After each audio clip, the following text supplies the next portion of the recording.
Hey guys, what is up? Billyazprospector. This is the coin send-off video, and I wanted to show you guys some flashbacks here. The 1936, the 1950S. If you haven't seen that video, guys, of my first PCGS submission, make sure you go watch that. We were looking at it just the other day. I think that video is up to right around 86,000 views. A lot of comments, good, bad, ugly, whatever you want to call it. Again, that was my first ever attempt at sending off any kind of coins to PCGS, and quite honestly, I didn't do that great. And I wanted to show you some examples of why. If you recall, this coin here, I actually purchased it raw as an MS67. I sent it off to PCGS. I got the gold shield, as you can see there on the left-hand side. 1936, it came back an MS63 red. I knew it was going to get a red grade just because of the pop of the red there, so I knew I was going to do okay with that. But I really was expecting at least to get a minimum grade of probably a 66, or maybe even the possibility of getting a 67. So what most of you noticed, or at least commented on this particular coin, there's actually a pretty good, open field area. There's quite a bit going on here that kind of takes away. There's a really big ding mark right there on the cheek. You can see that. A couple distractions in the upper hairline right above the ear there. And basically enough to lower this down quite a bit. So unfortunately, I took quite a hit on this coin, plus the grading fees, and I think this coin wasn't much worth more than really $15, I think. So total bust on this coin. And a couple comments that people have made is making sure that I'm checking both sides. So if I was to look at the reverse side, again here you can see really an overall decent quality. Not really too many dings or anything going on there on the reverse side of the coin. And usually a lot of times on these cents you're going to have a lot of like flat marks on the lettering going through here. Nothing here on this. So I think the reverse is really good. Unfortunately, you just have a lot of takeaways on the front of this coin. So that's where I ended up on the MS63 on that one. Okay, jumping over to the 1950S, this one graded 1 point higher. This was the MS64. And another commenter just had made a note. Really what you're seeing there is a really, distracting mark on that cheek line there. So you can see that with the 1950S, it's really taking away. Now this coin has a really nice kind of like rainbow toning going on with it, so at least they did still grade it in a red. A lot of times when you get those rainbow tones, you're actually going to get probably a red brown, and thankfully I didn't at least get that, which would have knocked it down even more. But again, people like the toning, and usually they go with that. So this one in the open field, not too much going on there to take away. So I think I've learned with that, it needs to have a nice clean field, but it also needs to not have any really distracting marks on the open face area. Now the reverse of this coin actually has some distinct contact marks that I feel takes away too. You can see right there, right underneath the N, really strong contact mark right there.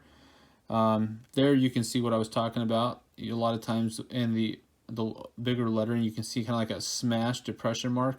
And so that you're actually seeing right there. Actually got a little bit of lead there. And really just kind of pushes the coin down. So that's really common to see on a lot of these wheat cents, at least in my experience with them. And I'm trying to get the focus here. You can see another distracting contact mark right underneath the S and the A of America. So you can see why that one took the hit. But again, this one got even with those two distracting marks on it, this one actually still was able to get a 64 red. So not really sure either way. So there's a nice eye appeal of the color there. So there you go. Okay, now a comment I made, you can see here as I back this back out, what one of the commenters I have, I want to do a shout out to Guy Robinson. wanted to thank Guy because he took the time to write a pretty lengthy comment in my submission video. And what he said is you need to submit not one coin but multiple coins of the same date. So as you noticed, I went through a ton of coins. You know, I went through the rolls of the RK Simpler collection. And so what I believe he's saying is, you know, here's all my 1957s. He's saying I should submit multiples out of that roll. You have to start with the coins that are less in grade and work your coins up in grade. So whichever ones I think are going to grade lower, those are the ones that need to go on the back. And then, or at least to start off with, that have the lower grades. If you give the grader just one coin to the grade, he's going to grade the coin low. Start with an MS60, then say a coin you think is an MS62, and so on up the scale. When you submit your coins, you determine the order in which they are chosen to be graded, which is absolutely true. This is the order you put them on your form. The lines are numbered just for that reason. And if you don't want to the coin slabbed, mark the box on line 6, do not holder genuine. Then send them off to NGC, Annex, or grading, or PCGS.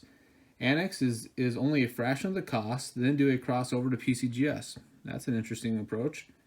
If they come back with the curse of the graffiti, which is usually when some SOB has circled something or initials are scratched on the coin, you aren't paying the big bucks to get disappointed. As for the color, find some old junk Lincolns and try cleaning them. Try the lemon trick or the vinegar baking soda hydrogen peroxide method and use the MS70 solution. I thought that was pretty funny. You will see just what happens to the coins, and you will get to see firsthand what colors may come from trying to clean them. Then try baking your coins or using a torch, or just check out all the ways to ruin your coins on YouTube. There you go. You need to learn these things, or you will continue to buy clean coins and submit coins that will not grade and cost you an arm and a leg, which I did in my first video. So make sure that you go check that out. I'll actually add a description down below so you guys can see that if you haven't. You need to learn these things, or you will continue to buy the clean coins and submit them, get the arm and leg cost. They are strict for a reason. PCGS is the best for a reason. They don't let crap slip by. Try collecting maybe 2 or 3 coins of the same date and submit them and watch to see how you did. I found grading your coins under the screen of your laptop is the best when it comes to seeing imperfections. I see the screen to a nearly all-white display, or I set the screen to a nearly all-white display, then set brightness to full and tilt the screen down, and then grade my coins under that light. It's a different frequency light. That is how they grade those coins, by that light. Not your kitchen or bedroom light like I'm using in this video, say right here. Try it and you'll see your coins all together differently. First time sucks. You will begin to see coins in a whole new light. You won't be so fast to buy because of what you think. You'll buy because of what you know will grade and be realistic. If someone says it's an MS67, take 4 off and offer them that price. Works for me. So that's the comment that Guy Robinson had sent to me. So what I'm going to do, guys, is I'm actually going to take these coins and we're going to go through them together. And then what we're going to do is we're going to kind of lay them all out, because what I want to do is do what Guy said. Now, they're not all the same years. However, let's start with the lowest looking graded coin in which we believe, and we work our way up to the top to see if hopefully the way of submission for that gets us a better grade than what we've seen before. So nonetheless, let's get started doing that. Okay, let's do a close-up one more time here of the MS63 to really get an idea of what it is we were looking at, to do a comparison. So here is that 1936. Again, in the open field there, you got a little bit of distractions and the cheek marks, upper hairline. And then we go to the 64 right after that. And this one has that really big contact mark right on the cheek there. So you can see what I'm talking about right there. Open field though, in the front, not bad at all. Okay, so let's set those aside. Now what I'm going to do here on my left hand side is I'm actually going to open up the PCGS coin grading to kind of help me through this to see what I think I might be able to get. So here's the first coin. This is a 1956. You can see I think that that's a really clean looking coin. It's got a little mark there right on the nose mark that I just noticed for the first time now that I'm looking at this.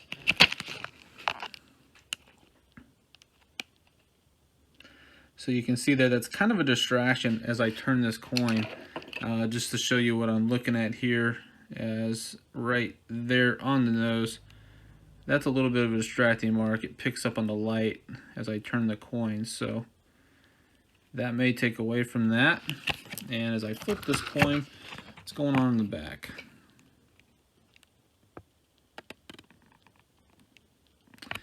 Now this one's got a pretty distinct mark there right next to the N in cent. See what I'm talking about right there? So this has a probability of grading similar to what we saw on those other coins, I think, because of that.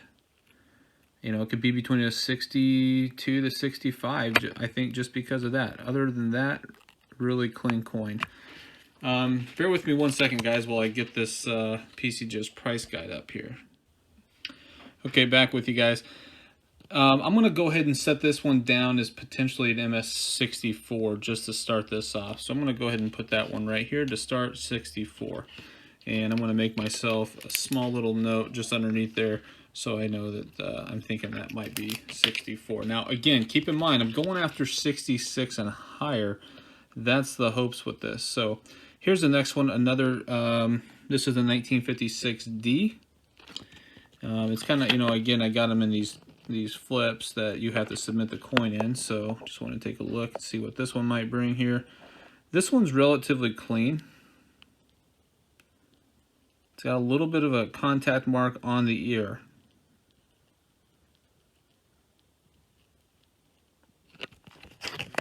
The reverse.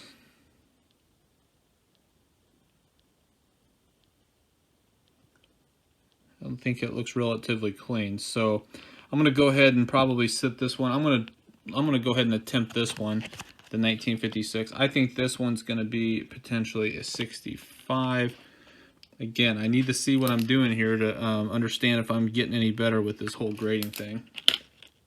Okay, next coin, a 1957D.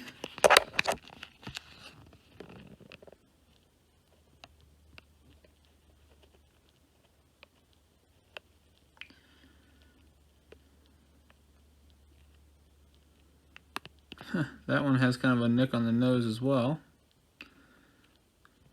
Couple things going on in the forehead. Open field looks good. Got that weird strange thing going on. It's like a die crack or chip in the 5. Not really worried about that. The reverse of the coin. And for the most part, relatively clean. Little contact mark there above the U in United. Other than that, looks pretty clean. I'm going to say that that one might be a 64 as well. Okay, up next, the 1951 series. It's got some carbon spots, which I don't particularly like, but overall, as far as everything else, it's looking pretty good. And I'm not seeing really anything distracting other than the carbon spots on this coin, so I'm going to say that this one could be a 55, a 65, potentially even a 66, I would hope. Back of the coin, see if it takes away at all. Try to get this moved around. Okay, that's something on the plastic. Again, another contact mark between the C and the E of cent. Everything else I think looks relatively okay. So I'm going to go ahead and go with a, let's try to go with the 66 maybe on that one. That would be nice. So I'll put 66. Okay, up next is another 1957D. And that one seems pretty clean. There's some contact marks now that I'm looking at these a little deeper. Contact marks on the cheek, quite a few of them actually.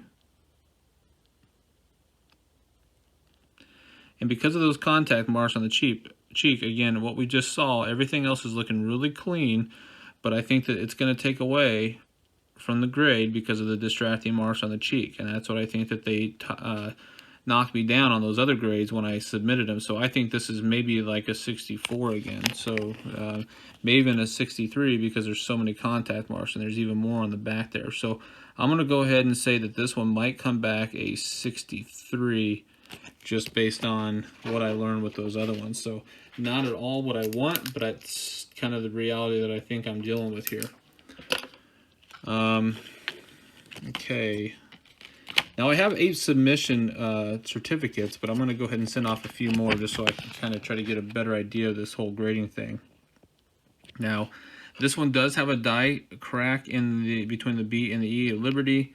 I'm not really worried about that taken away from anything.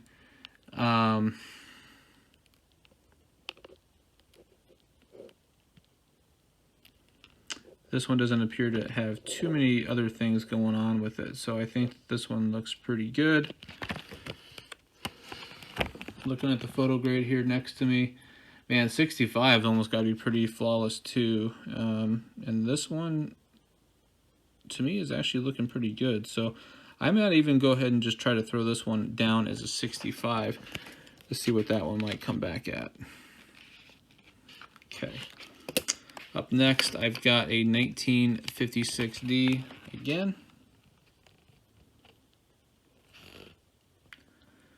A distraction there in the open field in front of the face, but other than that, everything else is looking relatively clean on this one.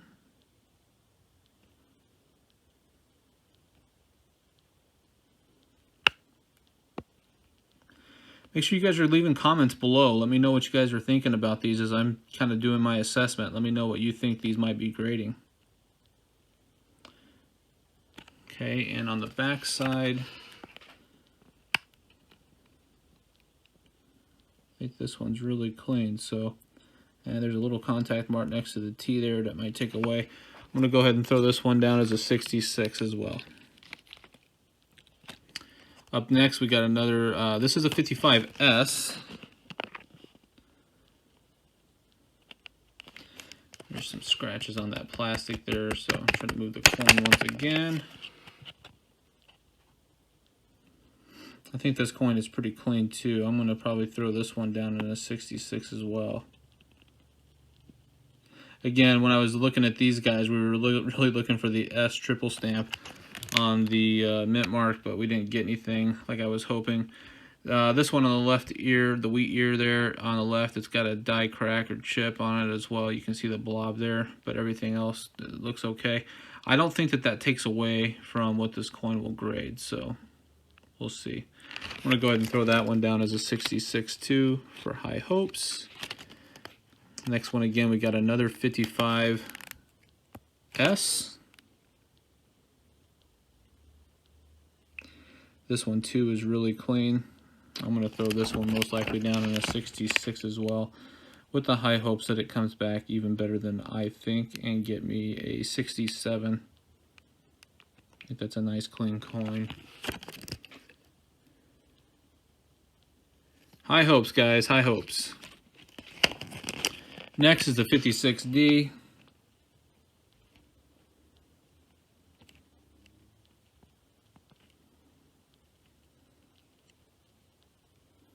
Couple contact marks on the jacket, but not the head that really take away. One on the chin. Probably go 65 with this one unless there's something on the back that really takes away from the coin. And I'm not seeing anything right off the bat. Actually, there's a contact mark below the A, so I'll go 64 with this one. Okay, guys, just a couple more. I got 4 more here, so got the 55S once again.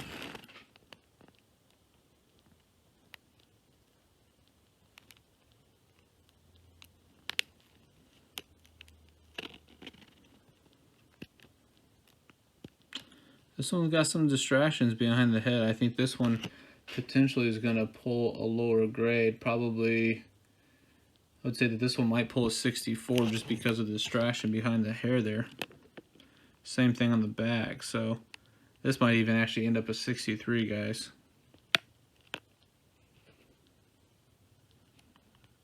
Now that I look at this one even closer, this one may not even be worth sending in.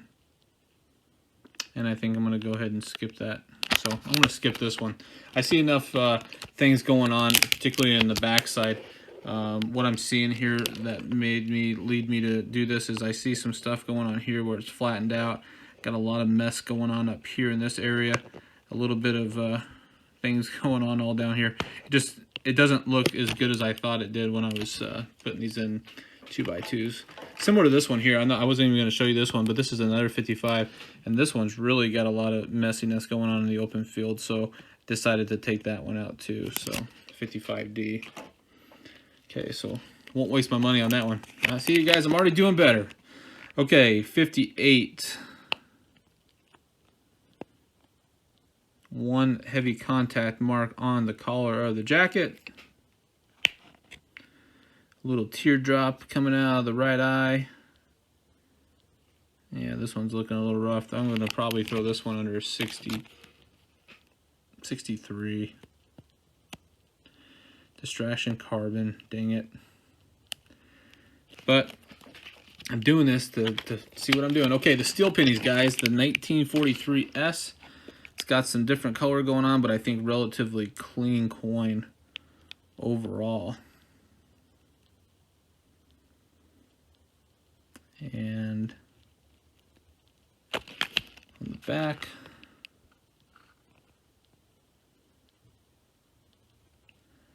I think this one would be, I'm going to go ahead and go this one right about a 65. And the next one, I'm going to go ahead and go a 66. It's got this weird toning, but really nice stamped outline overall for this.